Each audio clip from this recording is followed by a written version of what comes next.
El libro es muy diverso, así como la ciudad que lleva en su título. Esto hace que sea muy digerible leer y no te estanques. Cada escritor le da un toque diferente a su relato o cuento. En algunos de ellos se puede ver reflejado de la manera más cruda Tijuana. Una Tijuana violenta, una Tijuana fea, una Tijuana llena de falsas promesas y desamparo. No exagero al decirles que 2 veces me dieron ganas de vomitar al leerlo. Pero no vomitar porque fuera malo, sino porque de la impotencia, de la rabia de leer estas cosas que lamentablemente pasan día tras día aquí en Tijuana, ¿no? Porque una cosa es leer una injusticia en una novela, que sabes que es ficción y no lo sientes. Y otra cosa es saber que esa injusticia pasa en tu ciudad, a unas calles de ti o a la vuelta de tu esquina, ¿no? Sin embargo, también hay relatos muy llevaderos y nostálgicos que te cuentan los orígenes de la ciudad, te llevan a caminar por ella, no te imaginas los escenarios, los ves y estás en ellos, porque pues aquí vivimos, ¿no? ¿Cómo surgió Tijuana entre letras? Se los comento brevemente. Nos encontrábamos desarrollando cada uno su propio proyecto escritural. Ya a mediados del año pasado, en una de las sesiones, un compañero nuestro, Luis Manuel Reza, compartió un escrito que ahora forma parte de este libro. El tema era sobre las calles, los nombres de las calles y las colonias de Tijuana. Está escrito con conocimiento sobre la ciudad y con un fino sentido del humor. A todos nos gustó mucho y en algún momento él nos propuso hacer un libro colectivo sobre Tijuana.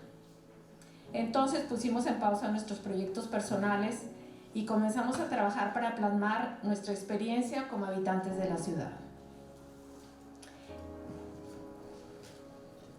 En el proceso de preparar el libro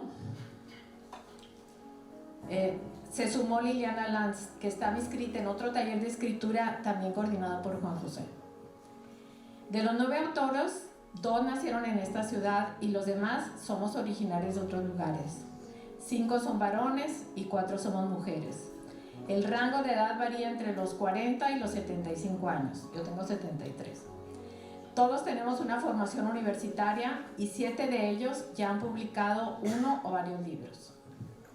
Nuestra intención al escribir este libro fue compartir lo que conocemos, vivimos y esperamos de esta ciudad.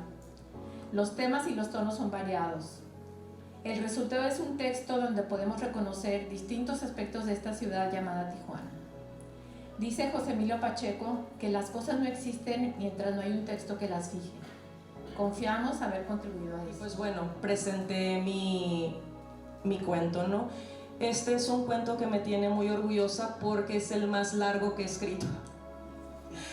Comúnmente, bueno, ustedes creo que también podrían caer en lo mismo. Cuando yo estudié la carrera en lengua y literatura hace ya muchos años, cuando la facultad no era facultad, era escuela, nos daban un taller de minificción. Entonces la cura era escribir minificción, cuentos de un parrafito, cuentos que a lo mucho no superaban una cuartilla. Y pues yo bien fregona escribiendo textos bien concretos pero bien densos. Pero a la larga, pues hace poquito daño, porque no logras desarrollar personajes ni escenarios, ¿no? Al final de cuentas te empiezan a faltar las palabras.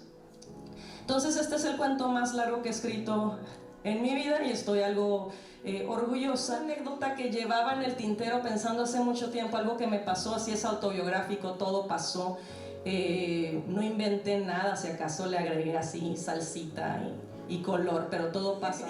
El título pues es Foxplorations, entonces obviamente sucede en el que ya no existe, pero era un parque ahí en Rosarito, ¿no? Entonces tiene muchísimo que ver con eso y la dinámica de cuando ese parque pues estaba en su apogeo. Particularmente, ustedes están muy jóvenes para recordarlo, pero ahí en Rosarito se filmó la película El Titanic.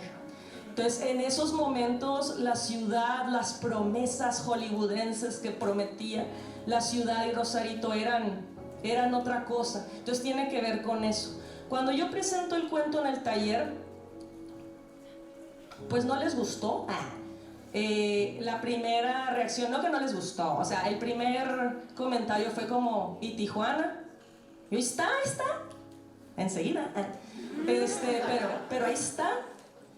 No, pero es que le falta Tijuana, o sea, le falta más. Bueno, está bien. Esos comentarios me sirvieron mucho para adentrarme más en la ambientación, o sea, sí quedó más fregón a partir de esas observaciones, pero me acordé que en ese entonces Rosarito era parte del municipio de Tijuana. O sea, por eso en mi mente estaba como, ¿cómo que no? O sea, porque así se sentía Rosarito, como parte de, al menos del municipio de Tijuana.